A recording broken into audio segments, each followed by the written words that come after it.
gusta conducir con calidad y estilo. Busqué en muchos lados y Dunamis es el mejor rentacar. No solo los mejores autos, también 20% más económicos que la competencia. Soy Daniel Fuensalida. Yo uso Dunamis Rentacar.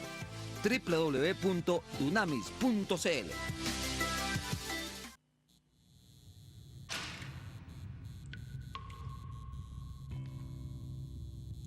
En los momentos más difíciles, cuando vemos todo negro y perdemos las esperanzas, se abre una línea directa.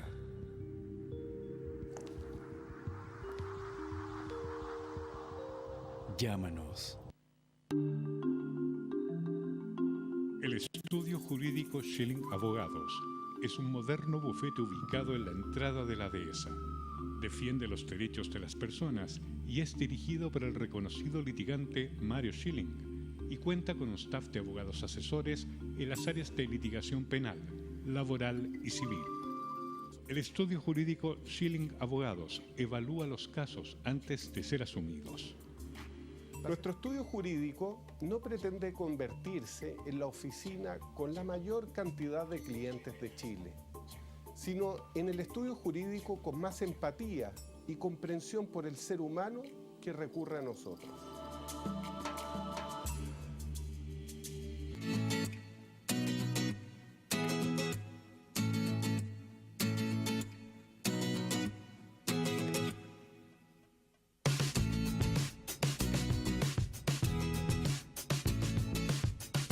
¿Cómo está, señora, señor? Hoy en Conciencia de Valores es el Día de Voz Ciudadana. Siempre invitamos a un ciudadano como usted a ser parte del panel de este programa. Ya se lo vamos a presentar.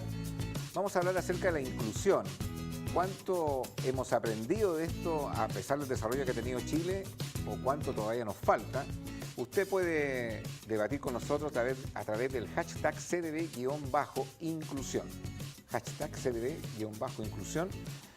O si lo prefiere también, como mucha gente que debate a través del WhatsApp, Facebook o el call center, donde tiene que tener ahí un poquitito de paciencia. A toda la gente de regiones, del centro, del norte, del sur, le mandamos un abrazo cariñoso.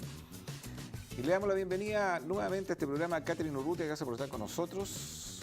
Muchas gracias por la invitación. Un saludo a mi querido Arica, que me están invitando mucho y nos vamos a ver en 2 semanitas más por allá. Y el ciudadano que nos acompaña hoy es don René Durnay. Gracias por estar con nosotros aquí en Conciencia de Valores a debatir un tema como este. Muchas gracias. Estoy muy honrado de ser representante de los ciudadanos, que es lo que más me alegra. Don Roberto Álamos, gracias por estar con nosotros. Al contrario, Agustín, muchas gracias por la invitación. La gente le manda saludos. ¿De verdad? También la gente tiene sus opositores, pero más adherentes. ¿No te puedo creer? Sí, gracias por estar aquí en Conciencia de Valores nuevamente. Gracias, Agustín. Y nos acompaña don Sergio Risenberg. ¿Cómo está Agustín? Bien, ¿y usted? Más o menos. ¿Por qué más o menos? Porque no todo camina bien en la vida y tiene que ser así. Pero se va a arreglar. ¿Cuál es la mirada que tiene usted de si Chile es un país inclusivo o todavía sigue siendo un país donde hay gente que la tiene marginada por la edad, por el sexo, por su condición social? Es que yo partiría, como dice el Guaso, por el comienzo. Yo creo que en Chile se comete una tremenda injusticia, me atrevería a decir casi una brutalidad. Hay un Ministerio de la Mujer. ¿Qué mayor discriminación que esa? Hombres y mujeres nacemos iguales ante la ley, con los mismos derechos y las mismas obligaciones. ¿Por qué hay un Ministerio para la Mujer? ¿Qué hace ese Ministerio para la Mujer? ¿Por qué no hay un ministerio para los homosexuales, para las lesbianas, para los transexuales y para los hombres? ¿Qué diferencia tenemos? No, se creó ese Ministerio para la Mujer porque de alguna manera Chile todavía no era un país muy inclusivo con el rol de la mujer en distintos estamentos de la sociedad. Entonces, una manera de integrar, de hacer algo de políticas públicas en pro de resolver eso, se creó ese ministerio. Son reivindicaciones históricas, sí, ¿cierto? Pero se creó ese ministerio con ese fin. Sí. Ahora, no lo comparto. Bueno, podremos no compartirlo, pero te lo estoy diciendo cuál fue la mirada un poco de eso. Pero yo me quiero meter en varios aspectos que tienen que ver con la inclusión, pero vamos a la parte general antes de la particular. Catherine, a pesar del desarrollo que ha tenido Chile en muchas materias, todavía seguimos siendo un país que nos falta en ser un país más inclusivo, o yo creo que vamos al ritmo efectivamente de lo que va del desarrollo. Sí, siento que vamos a un ritmo un pelín lento y en respuesta a mi querido y estimado, en un caso muy particular estudié la misma carrera que mi esposo, trabajé en el mismo lugar que mi esposo, en el mismo proyecto, y él ganaba 3 veces más que yo en aquel entonces. Entonces, a raíz de estos ministerios de la mujer, es que hoy en día, incluso hace muy poco, la actriz Loyola estaba alegando nuevamente, y es así, no tengo por qué no creer en aquello, que los roles protagónicos de nuestras teleseries chilenas tienen un dinero estimado para el rol masculino y el rol femenino, que es muy distinto. Creo que por eso debe permanecer hasta el día de hoy el ministerio. Creo que a la larga, cuando esto sea equivalente, podría desaparecer o bien incluir un ministerio del hombre, que lo encuentro absolutamente necesario también. Perdón, pero ¿es la solución crear un ministerio para resolver un tema que es mucho más allá? Es mucho más allá, porque en sí. el fondo el tema de la remuneración o el tema de que los cargos directivos, digamos, todavía siguen en manos de la mayoría de hombres y no de mujer, se va a resolver porque creé un ministerio que se llama Ministerio de la Mujer y con eso voy a resolver todo. Probablemente se va a dar un poco o más bien una voz de mucha gente que no tiene tanta voz. No sé si está bien o está mal, no, la verdad no me he detenido un poco, pero sí comprendo que al crearse este ministerio se pudo equilibrar un poco con respecto, o sea, hoy en día aún en las ramas castrenses de nuestro país siguen estando los cargos elevados, es decir, general, salvo la general de Carabineros que ve el tema de la familia, el resto de los generales son todos hombres, hasta el día de hoy.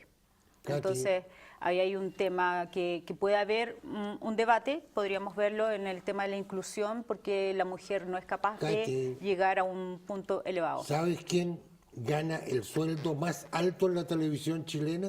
¿Quién? Una mujer. La Kena Rencoré. Sí. Es el sueldo más alto de la televisión chilena y lo gana una mujer. Sí, pero los actores de las teleseries de Mega y de TVN, las actrices ganan más que los hombres. ¿En serio? ¿Me Claro. Pueden contratar allá? Fíjate que sí. Yo voy feliz. Entonces, sí, pero no se necesita un ministerio. En ese sentido... Hay doctoras que ganan mucho más las mujeres que los hombres, igual los dentistas. Creo que lo más discriminatorio es un ministerio para Tendríamos que encontrar unos datos que nos pueda avalar aquello, porque la verdad, en los cargos públicos donde he trabajado, Ministerio de Salud Occidente, también los cargos directivos eran mayoritariamente de hombres con sueldos que uno veía a la larga y también mayoritariamente eran el doble de los mismos de sus pares. Pero te lo acepto. Yo creo que lo que estás hablando es cierto. Te lo acepto años atrás. Pero te acabo de dar ejemplos categóricos. Pero años atrás, cuando no estaba el ministerio... Las actrices en las teleseries protagónicas ganan más que los hombres.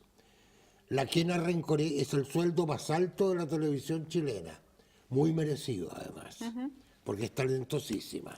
Pero aquí, no en el largo de la sociedad también tenemos una brecha con respecto al que gana mucho en el país, hombres, mujeres, familias en este caso, y el que gana muy poco. Puede haber una brecha y un caso excepcional. El resto creo que no es la Kena Rencoré. No, te lo puse de ejemplo porque tú tocaste el tema. Ahora, lo seguiré tocando. René, la mirada de un ciudadano, ¿cómo ves tú hoy la sociedad en esta materia? Yo pienso que el problema de la inclusión es extendible transversalmente a la sociedad. Y para ir al ejemplo del Ministerio de la Mujer, alguna vez se creó el Ministerio del Trabajo también para regular las actividades del trabajo. Uno puede decir, ¿y para qué existe el Ministerio del Trabajo si el empresario contrata a quien quiere? Pero si nos remontamos siglos en la historia de la humanidad, se crearon los ministerios precisamente para regular las actividades de la sociedad. Y el Ministerio de la Mujer no es ajeno a ello. El Ministerio de la Mujer nace como una forma de dar una señal de que el oscurantismo respecto al rol de la mujer tenía que en algún momento ponerse freno. La sociedad chilena todavía está lejos de eso, los ejemplos que daba Sergio sobre las remuneraciones en cosas muy específicas y muy puntuales, es precisamente eso, puntuales, no es la generalidad. Tenemos problemas, no nos olvidemos que hace 60 años, 70 años las mujeres no votaban en Chile, no podían decidir. No olvidemos que aquí había gente que pensaba que las mujeres no tenían alma. Estamos hablando de eso, entonces que se haya creado un Ministerio de la Mujer, obviamente, concuerdo también con Sergio que parece discriminatorio, porque crear un Ministerio para la Mujer, es decir, como que es un ser, un ente distinto a la humanidad, ¿no? Ahora, pero como señal me parece positivo. Ahora, ¿en qué piensas tú que todavía estamos al debe en ser un país todavía no lo suficientemente inclusivo? No, yo pienso que estamos un poquito en pañales. ¿En pañales todavía? En pañales, porque la inclusión no solamente es la mujer, es el trabajador, es, ¿para qué hablar?, el extranjero. Hoy día estamos viviendo, creo que lo vamos a tocar el tema hoy día, el tema de las migraciones es un fenómeno para el cual Chile no estaba preparado. Nuestro país casi es una isla porque tiene límites naturales. Eso mismo fue la barrera para que nos acostumbráramos a las migraciones. Pero hoy día, como las barreras, o sea, las fronteras naturales que tiene Chile se sobrepasan por el aire, por el mar y los puertos están abiertos, Chile se encuentra con un problema para el cual nunca se legisló, nunca nos prepararon, nos enseñaron a que nosotros somos distintos, somos como una raza única, y entonces hoy día estamos sufriendo estas migraciones que de repente llegan y hay barrios completos que tenemos ciudadanos de otro país, entonces nos extraña mucho. No estábamos preparados para eso. ¿Roberto? Bueno, claramente, o sea, es un avance que se ha hecho, ¿cierto? El ejemplo que tuviste de Rencoret, que yo entiendo que es una mujer muy calificada, ha hecho unas teleseries fantásticas. Yo creo que es un tema muy puntual. Yo creo que todavía hay una brecha. Lo señalé así. Todavía hay una brecha enorme, ¿cierto?, de sueldos frente a las mismas capacidades. Por lo tanto, yo creo que el Ministerio de la Mujer es una decisión política, ¿ya?, pero que a lo mejor tiene algunas normativas internas que pueden favorecer esta tendencia a igualar un poco el rol del hombre y la mujer, por lo menos en el tema laboral. Pero hay países, por ejemplo, como la India, que cuando una mujer ya tiene 2 niñas, la misma sociedad se encarga de eliminar a la tercera. La mujer está considerada un desperdicio en la India. O sea, todavía estamos a ese nivel. De hecho, el invento de la ecografía fue la gran maldición para la mujer en la India, porque basta con que la ecografía detecte que es mujer para que sea eliminada en el vientre de la madre. Por lo tanto, a nivel mundial todavía está ese sesgo, y yo creo que Chile todavía lo mantiene. Ahora, como muy bien dijeron ustedes, el tema de la inclusión no es solamente de la mujer y el hombre, también hay una deuda que tiene el Estado chileno con los discapacitados. Puede parecer un poco árido el tema, pero en Chile existe un 10% de la población chilena con discapacidad. Y la cesantía de ese 10% llega al 80%. Por lo tanto, yo creo que sería una muy buena medida si el Estado diera incentivos a los empresarios en términos impositivos o de otro tipo para la contratación de esta gente, porque a la larga yo creo que sería un muy buen negocio para el Estado. Ahora, la inclusión, obviamente, donde más toca es precisamente la generación de empleo. O sea, yo estoy de acuerdo que ahí es donde estamos muy al debe, en esa área. Pero estoy hablando de los discapacitados. De los discapacitados, en la generación de empleo de los discapacitados. Es un tremendo problema, Agustín. O sea, en la generación de empleo. Ahora, pero también hay otras cosas más que tienen que ver con la inclusión de los discapacitados, que tienen que ver la facilidad para ocupar los espacios públicos, por ejemplo. Entonces, cuando uno va a países desarrollados, realmente el acceso a las estaciones de trenes, al metro, a espacios públicos, está todo habilitado y muy bien habilitado para que las personas puedan transitar ahí como cualquier ciudadano. Lo que pasa es que si nosotros hablamos de un proyecto país, ¿cierto? El proyecto país tiene que incluir a todo el mundo, independientemente de la raza, de la religión o sus capacidades físicas, incluso intelectuales. Por lo tanto, si tenemos, que creo que no lo tenemos, un proyecto país, tenemos que incluir a toda la gente y ahora, que no falte nadie. Y eso es desarrollo humano, ¿eh? Eso es desarrollo humano. Sergio, con todo lo que todos los años uno ve de la Teletón y con todo eso que es una obra que por supuesto tiene un espacio muy noble y todo el marketing que hay detrás para generar conciencia de que una sociedad le dé el espacio de inclusión a los discapacitados en los temas que tocaba Roberto y otros más, como los que acabo de mencionar yo. Qué curioso que todavía no se haya avanzado a un nivel relevante, porque estamos hablando de una actividad que es súper mediática, con una generación de recursos también importante. Yo digo para generar... Pero ¿sabe lo que pasa, Agustín? Es muy nuevo.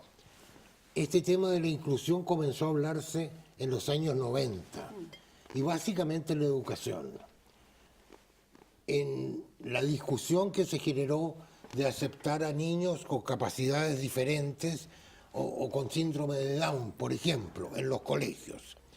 Y varios estudios en los Estados Unidos demostraron que el rendimiento de los alumnos con capacidades normales, digamos, fue muy superior porque ayudaban a los niños con capacidades diferentes a superarlas. Entonces ellos hacían un doble esfuerzo, aprender y transmitir sus conocimientos a sus compañeros que los asimilaban o de manera diferente o les costaba un poco más. Círculo virtuoso.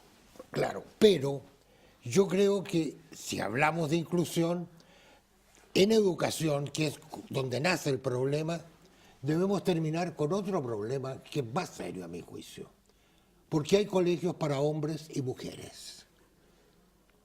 ¿Por qué separamos a los hombres de las mujeres? Si en el mundo vivimos, convivimos, la base de la sociedad es la familia, un hombre y una mujer. Para mí. Ok, nos vamos a meter en ese tema, pero le doy la mirada, quiero volver al tema de los discapacitados que tocó Roberto, porque es interesante, o sea, no es menor la cantidad de discapacitados que hay en Chile, y para todos los años que se hace una actividad que, insisto, que es mediática, que se transmite por todo Chile, en que se crea conciencia para que haya conciencia inclusiva de los discapacitados, no se refleja en términos prácticos. Yo no sé cuánto de las empresas que participan, que son auspiciadoras de la Teletón, qué porcentaje hay personas discapacitadas trabajando en esas empresas, por ejemplo. Muy poca. Entonces, ¿cuál es la reflexión que hay detrás? El 80% de los discapacitados son cesantes. Mira el dato. Es alto. O sea, para el Estado es un costo muy alto. El Estado debería dar incentivos para que sean contratadas esas personas. Es mucho mejor negocio para el Estado. Pero ahora, hay la inclusión...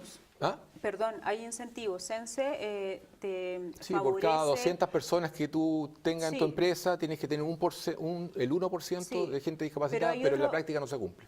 Eso mismo. En la práctica hay muchos empresarios que no tienen la menor idea de que existen incluso incentivos que es mucho más flexible, como por ejemplo que tú contrates a alguien que tiene capacidades especiales y a ti te bajan un porcentaje de tributación. Hay muchas cosas que Sense está haciendo hoy en día. ¿Pero hay un tema de ignorancia por parte de los empresarios o tú piensas que también falta la voluntad? Falta voluntad, falta un poco de todo. Y con respecto a los colegios, que estábamos también tocando el tema, la inclusión, el decreto 83 permite hoy en día, ya como marcha blanca este año, tener en sala a todos los niños con distintos tipos de capacidades. Y sorpresa, a partir de ahora también hay un decreto que es el que estoy trabajando en Arica, con respecto a los niños y niñas, el derecho de niños y niñas trans en el ámbito de la educación. Y se está haciendo fuerte campaña para capacitar a los profesores, que donde existe una alta resistencia, mucho más allá que los niños, ojo con ese dato. Hay una fuerte resistencia de los profesores con respecto a qué vamos a hacer con los niños y niñas trans en el ámbito de la educación que los mismos compañeros. Claro, porque hay, perdón, Agustín, hay de parte de los profesores y de la gente, de la comunidad en general. Y apoderados, sí. Y de la comunidad en general, un rechazo a todo aquel que tenga una capacidad diferente. Los miran no como miran a los demás. Los miran diferentes, les hablan diferentes. Es como las guaguas.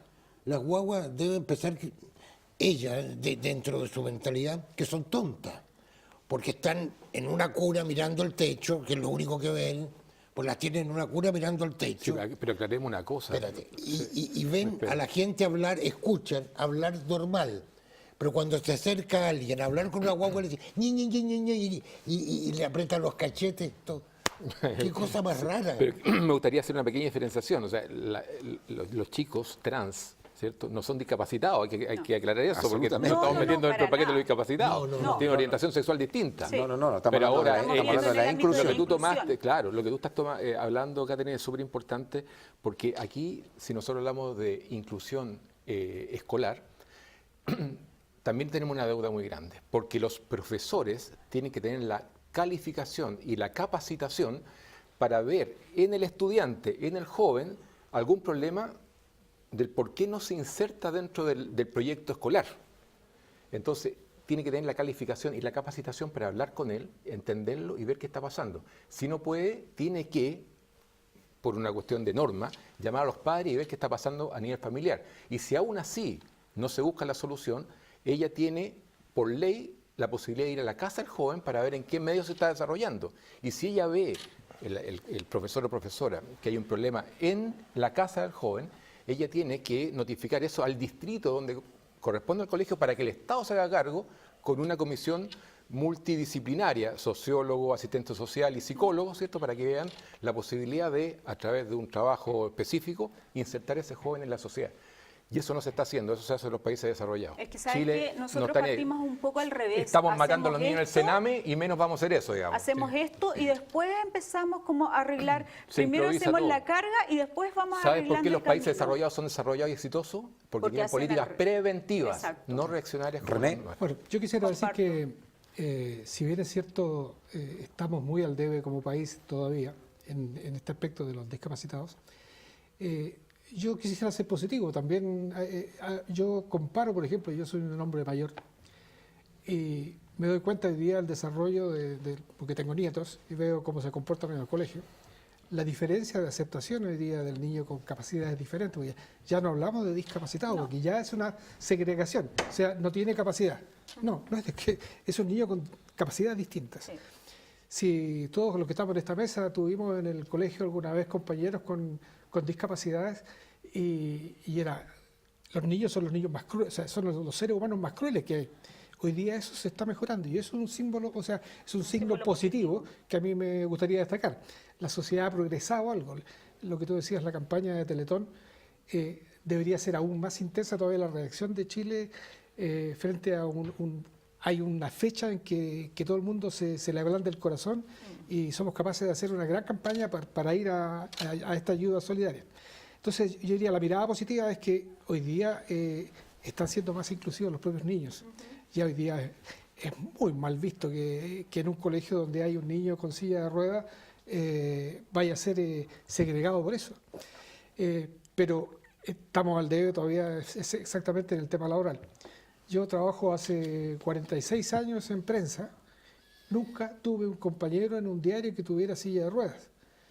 Y conozco grandes periodistas que han tenido accidentes y que podrían perfectamente estar trabajando como editores, porque no tienen que ir tras la noticia ni correr en un móvil. ¿Y cuál es la razón? ¿Cuál es la razón no estoy pidiendo un dato técnico, cuál es la razón en la cual tú piensas que eso no se da? Desarrollo humano.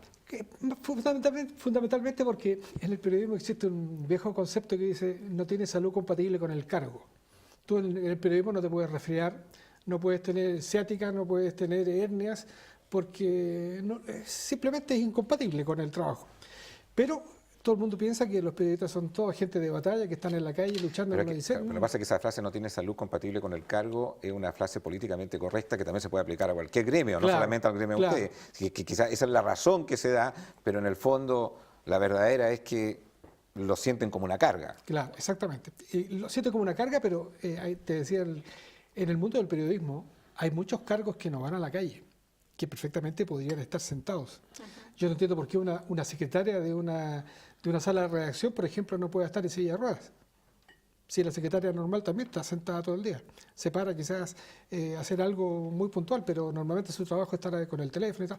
Entonces, pero nunca he visto yo en un diario, en toda la experiencia que tengo aquí y en el extranjero, nunca vi una secretaria en una mesa de redacción en silla de ruedas o con alguna discapacidad.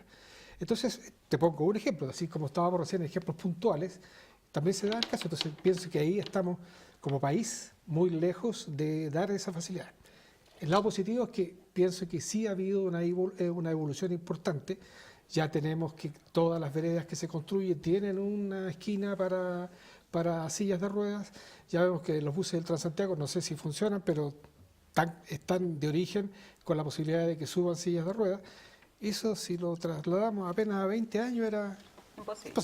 Si ustedes quieren comprar un auto, la mejor marca es Chevrolet y el mejor concesionario es el líder. ¿Cuál es el líder? Inalco. Ahí en www.inalco.cl usted podrá acceder a la cantidad de modelos que tiene Chevrolet y lo que es mejor, a un CAE, carga noble equivalente, súper barato, interés bajísimo, esa 4x4 que tanto anhela el señor Álamo, la puede usted conseguir en www.inalco.cl, el concesionario líder de Chevrolet. Los quiero meter en el tema de la inclusión del adulto mayor. Creo que al 2025, me parece, que la cantidad de adultos mayores que va a haber en Chile va a ser igual que la cantidad de adolescentes.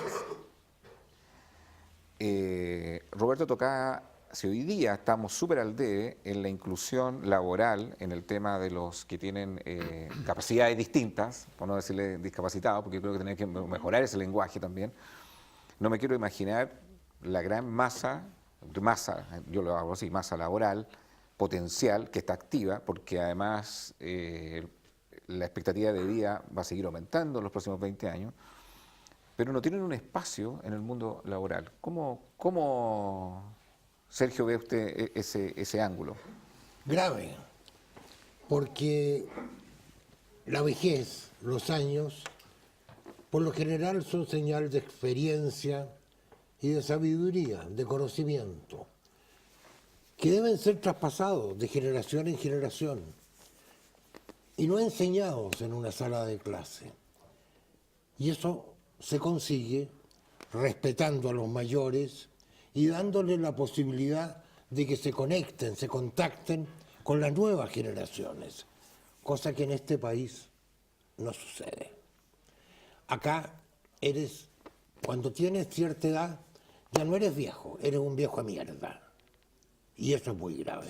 Ahora, la industria de la cual usted pertenece, que son pocos canales de televisión, me estoy refiriendo a televisión abierta principalmente, y algunos operadores de cable, qué curioso que una industria tan especializada, donde la especialización se tiene que ganar a través de muchos años, a nivel de la competencia, porque es una industria en la cual es muy particular y se necesitan profesionales de alta competencia en ciertos cargos y que esa experiencia es relevante. Y sin embargo, también ocurre el mismo fenómeno de que las personas que ya tienen una gran experiencia, en vez de aprovechar ese conocimiento, terminan incluso saliendo a la industria. Y no es la única industria especializada que pasa eso. Claro, pero pasa por lo siguiente. Llega una edad y un momento en la vida en que ya no puedes seguir dirigiendo. No porque mentalmente no estés capacitado, sino porque físicamente te cansas mucho. Y desde la sala de dirección al estudio, una y otra y otra y otra vez te agota y tu rendimiento ya como director empieza a decaer. La gente con experiencia tiene que ocupar cargos ejecutivos en los canales o cargos de otro tipo. Estoy de acuerdo, pero ¿ocurre ese fenómeno? No, pues no ocurre, lo marginan. Ocurre. ¿Por qué? Porque los canales o son del gobierno donde ponen a la gente por conveniencia o acomodos políticos, o pertenecen a los privados, donde ponen a gente de confianza. Prefieren la gente de confianza a la gente de experiencia. Y te pongo un solo ejemplo. Megavisión, que hoy está primero y muy bien. Mega. Ya. Se llamaba Megavisión. Se llamaba Megavisión. Y algunos nos quedamos con la costumbre igual. Yo se lo dije a Ricardo Claro una vez, conversando con él cuando no llegué a acuerdo. Le dije, don Ricardo, si usted hubiera comenzado en Mega trayendo a Gonzalo Bertrán, a Alfredo Lamadrid, a Felipe Pavés y a mí, tal vez se hubiera demorado 1 o 2 años en consolidar su canal. Pero usted, por desconocimiento, partió contratando rostros, y los rostros no hacen los programas. los programas los hacemos los directores con los rostros. Roberto. Yo tengo una opinión distinta. Yo creo que los adultos mayores hay que respetarlos, por supuesto. Los adultos mayores también tienen la obligación de capacitarse permanentemente. Yo creo que con la obsolescencia del conocimiento, muchas de las experiencias que tú dices ya están fuera de mercado. Yo no creo que haya que escuchar tanto al adulto mayor en términos de experiencia, porque esas experiencias, como te dije recién, van quedando sin sentido, ya no se aplica lo que se aplicaba antes. Imagínate replicar el modelo de Sábado Gigante hoy día.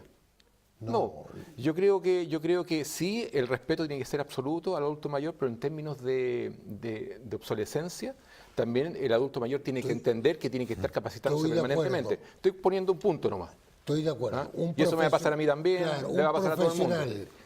Que pierda la vigencia, que no se actualice, que no esté permanentemente. O que crea que tiene un renovando. derecho adquirido, ¿cierto? Porque lleva 50 años en televisión. Tampoco. Es un error Por tremendo. eso, a eso me refiero. Hay que estar vigente, pero vigente de acuerdo a la actualidad, al hoy.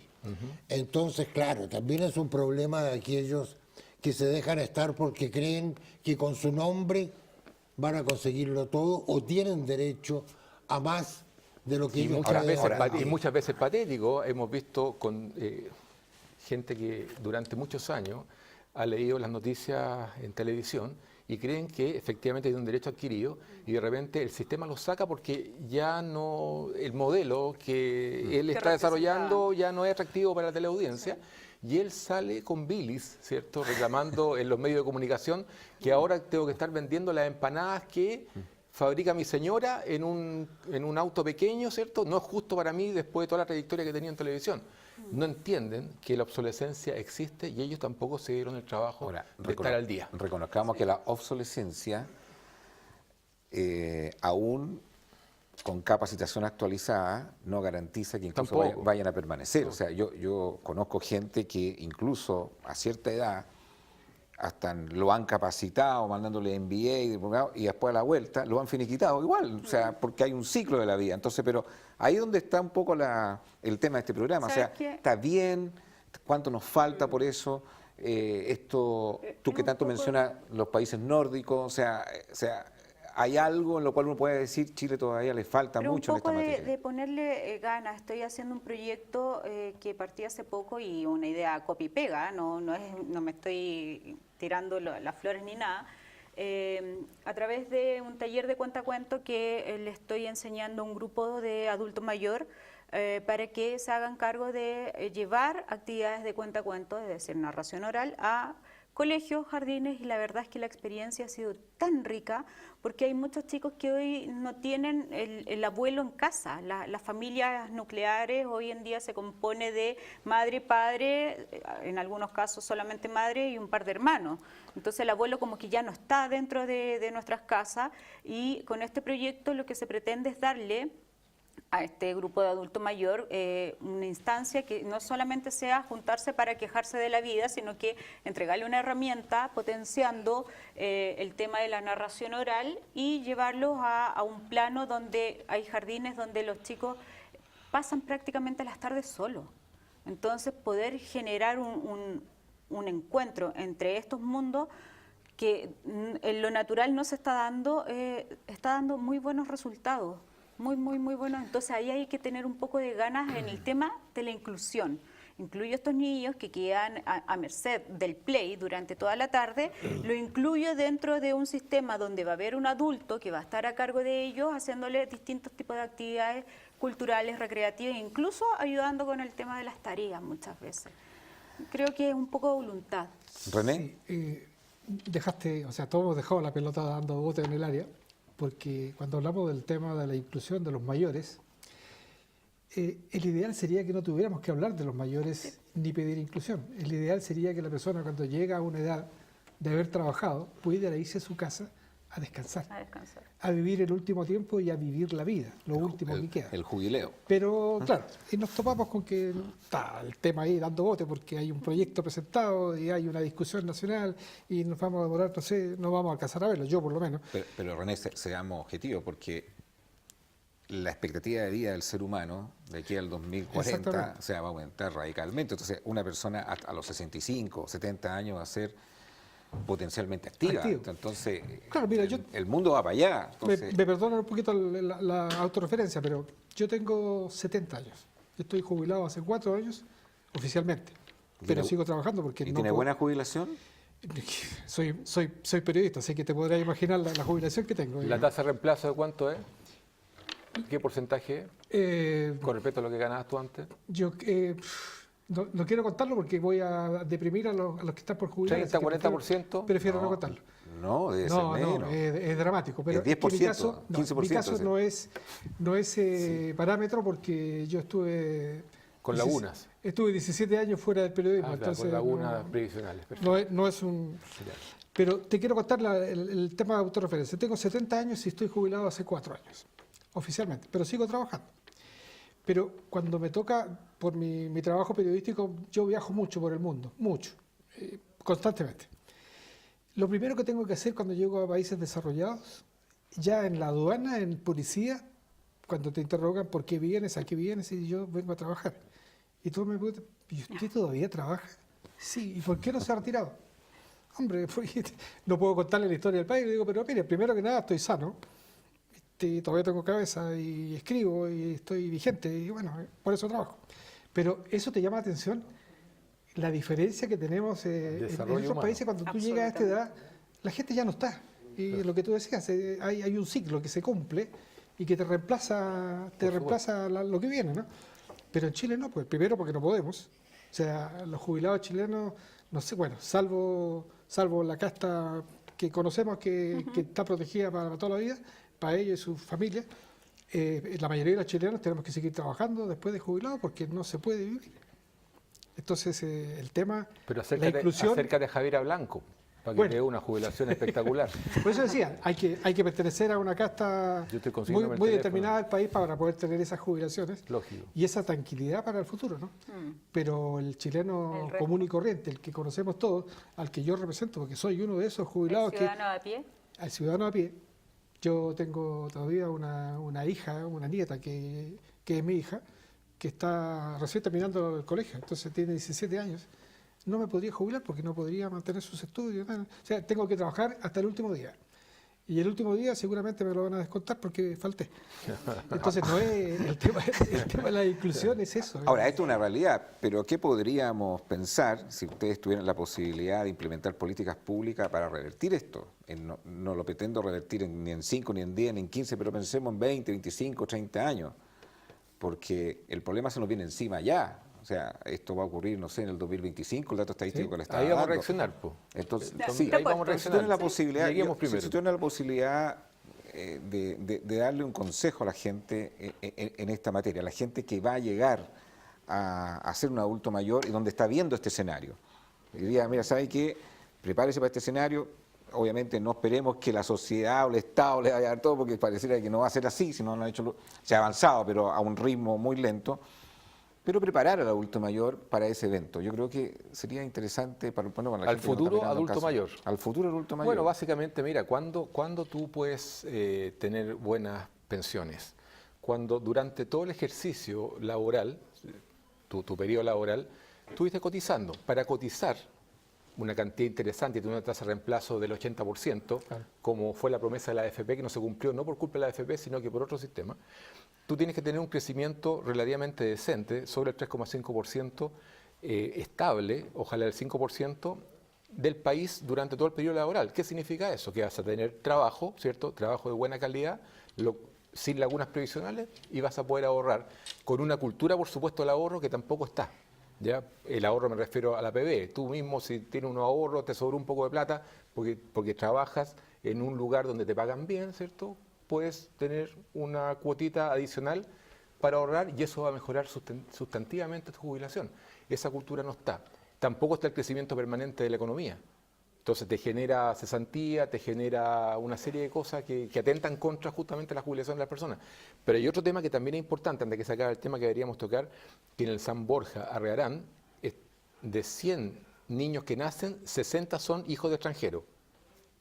Hay un tema de la inclusión de los inmigrantes. Sí, también quiero hablar de ese para que tema. lo toquemos también. Catherine, si tú tuvieras que tener una mirada de cómo el país podría implementar políticas públicas para tener una inclusión relevante con el adulto mayor, ¿qué es lo que harías? Tantas cosas. Estamos muy al debe de... tenemos una sociedad, y lo hemos conversado en otros capítulos, Agustín, tenemos una sociedad que es altamente consumista, muy competitiva. Hace poco una chica amiga de un matinal con 28 años se tuvo que ir porque no estaba, con 28 años estoy hablando, porque no estaba acorde con sus colegas periodistas de terreno, de chicos de 23 años. Entonces se tuvo que ir porque ya estaba vieja para el cargo. Entonces tenemos una cultura, como hemos dicho. Sí, siento que hace falta políticas públicas que piensen no detrás de un escritorio, como la mayoría de las cosas que ocurren, sino que se den una vuelta, vengan de una vuelta de por ahí, escuchar un poco. Por ejemplo, yo lo escucharía con mucha atención y incluiría demasiados conocimientos que puedes tener al respecto. Escuchar esa voz hace falta y no presumir que lo que ellos necesitan es esto, no. Hace falta escuchar que es un hábito que, ojo, los hábitos, el conjunto de hábitos nos lleva a tener destrezas y estas destrezas a generar capacidades. La capacidad del respeto viene a través de muchos hábitos, como por ejemplo la escucha activa. Escuchar verdaderamente cuál es la necesidad que se requiere hoy para generar una capacidad en un futuro que dé cobertura a todas estas necesidades que estamos hablando ahora. Vamos a ir a una pausa comercial y a la vuelta vamos a hablar acerca de la inclusión de los inmigrantes, que es un fenómeno muy fuerte que está afectando también nuestra sociedad. Ya volvemos.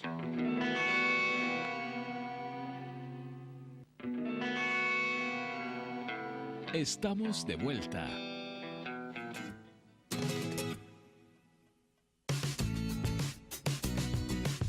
Siga debatiendo a través de las redes sociales en CDB-inclusión, hashtag CDB-inclusión o a través de WhatsApp. Hablemos de la inclusión o la exclusión, pero hablemos de la inclusión de los inmigrantes.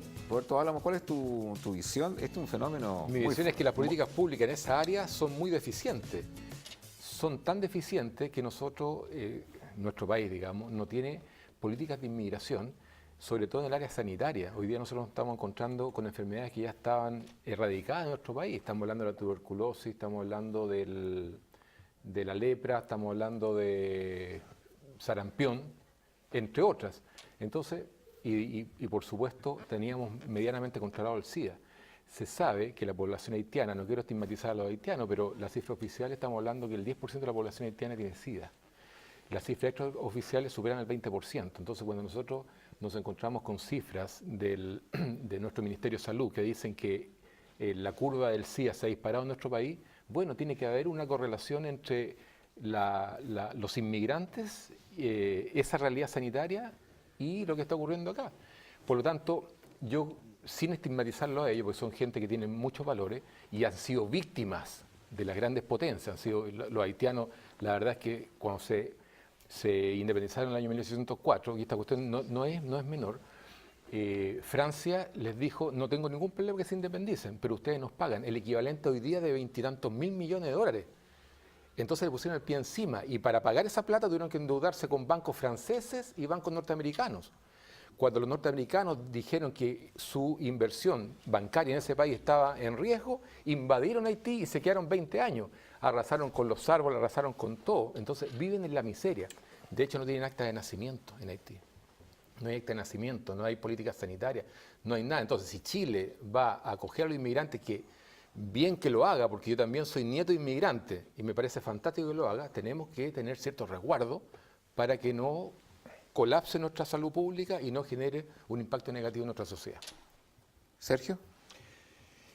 Yo creo que hay que controlar y hay que poner exigencias. A Chile no se puede entrar sin exámenes médicos, sin certificados de salud.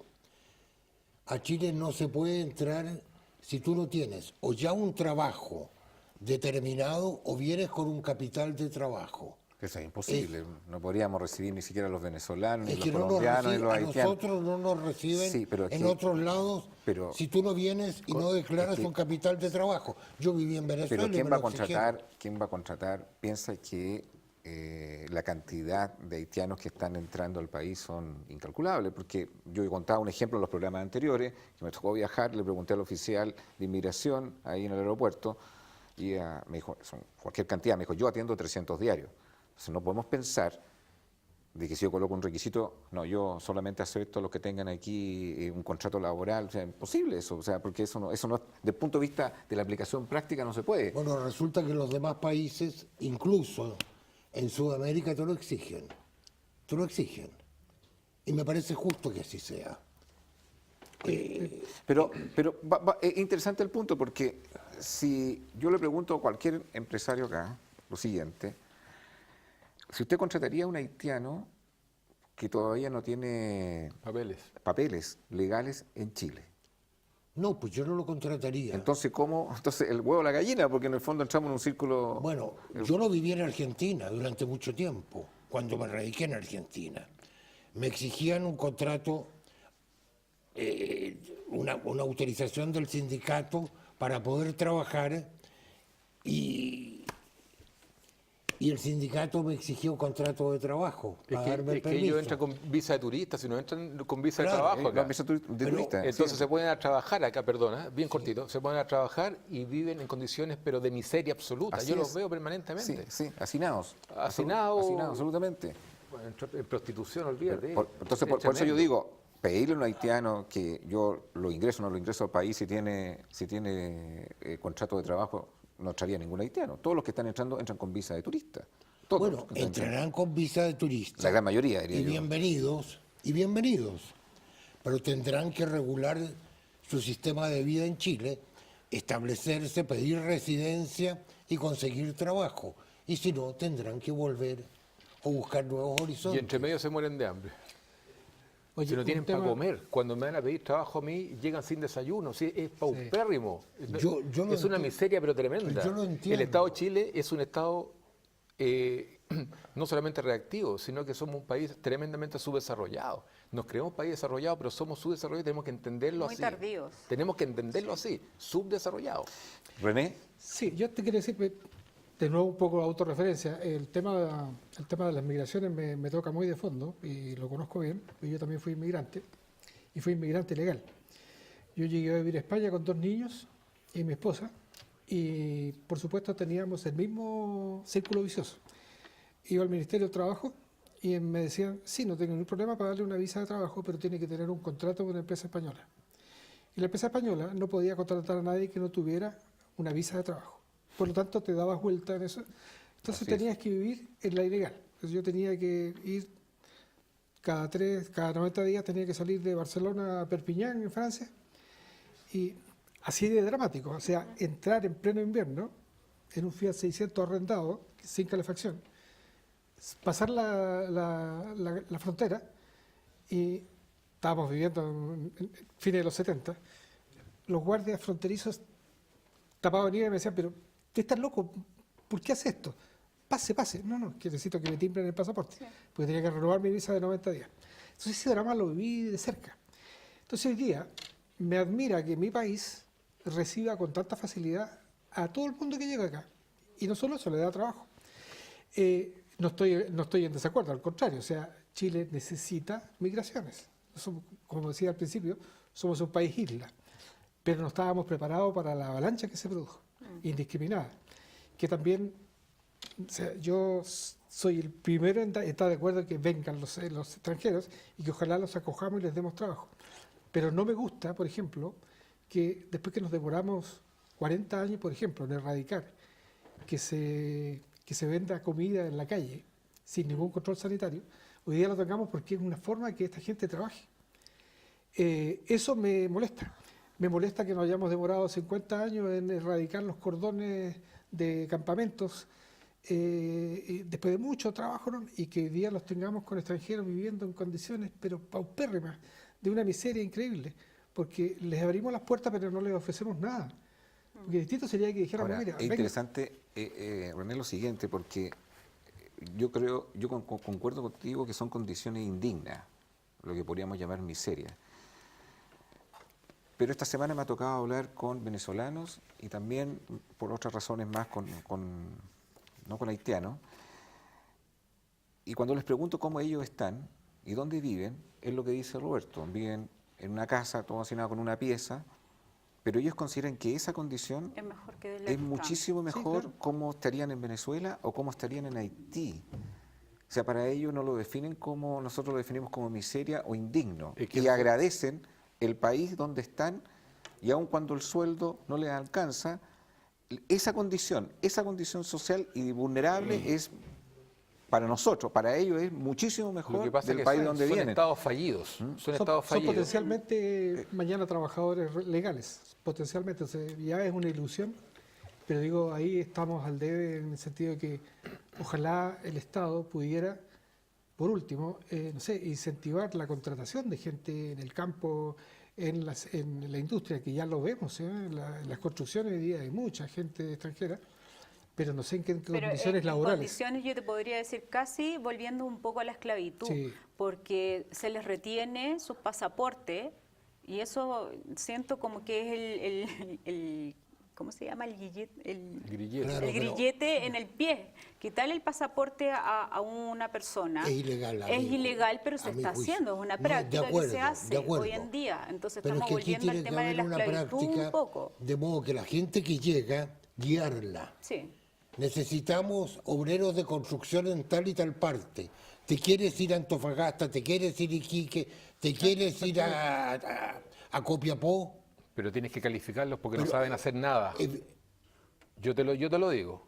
No saben hacer nada. Entonces, o sea, si los vas a recibir, el rol del Estado. Si los vas a recibir, enséñales en un oficio, a desempeñarse en un trabajo, porque si no, no los puedes recibir. Pero distintos son los inmigrantes, por ejemplo, venezolanos, argentinos, colombianos, que tienen mayor escolaridad que nosotros. Por lo tanto, ahí tenemos una oportunidad, ¿cierto?, para enriquecer nuestra sociedad si sabemos aprovechar esas oportunidades. Tu problema son los haitianos. Lo que pasa es que tú hablaste de la esclavitud. Ellos toda la vida han vivido, Haití ha sido un enclave de esclavitud. Ha sido un enclave de esclavitud. Y ellos están orientados, ¿cierto?, a la explotación de recursos naturales por parte de las potencias. Si tú crees que Francia los tenía ahí como una colonia, los tenía como esclavos. De hecho, tú siempre me recriminas porque yo soy muy pro mercado, ¿cierto? Yo creo que el modelo neoliberal, pero el modelo neoliberal, el capitalismo tiene luces y sombras, y la sombra justamente es la esclavitud. No te olvides que los españoles... Se va a apagar la luz y sigues hablando. Perdón. Es que él habla de las luces del modelo neoliberal, pero no habla de la sombra. Pero ¿qué les parece esta medida? De ¿Qué les parece esta medida de ¿Las 50 sombras? No. Concéntrate en lo siguiente. Porque cuando alguien quería contratar a un inmigrante y no tenía contrato de trabajo, corría el riesgo de que si tenía cualquier problema de ilegalidad, uno tenía que pagar el costo del pasaje para que se devolviera a su país de origen. Esa medida hoy día, según lo que entiendo, estaría eliminándose. O sea, lo cual facilitaría aún más contratar gente inmigrante. ¿Qué opinan de eso? Nos queda solamente 30 segundos de... Yo creo que como nieto de inmigrante hay que darle todas las oportunidades, ¿cierto?, a las personas que vienen de una realidad muy dura. Hay que darle todas las oportunidades, pero Chile tiene que ser un país responsable. Como muy bien dijo Sergio, tiene que ser un país responsable y no aceptar indiscriminadamente a la gente, ¿cierto?, en condiciones paupérrimas y de miseria. Roberto Álamo, gracias por venir a Conciencia de Valores. No, gracias a ti por venir también, Agustín. René, ciudadano, gracias por el aporte que has hecho en este programa, y Catherine también. Nos vemos mañana a esta misma hora y siga debatiendo ahí por redes sociales. Chao, chao.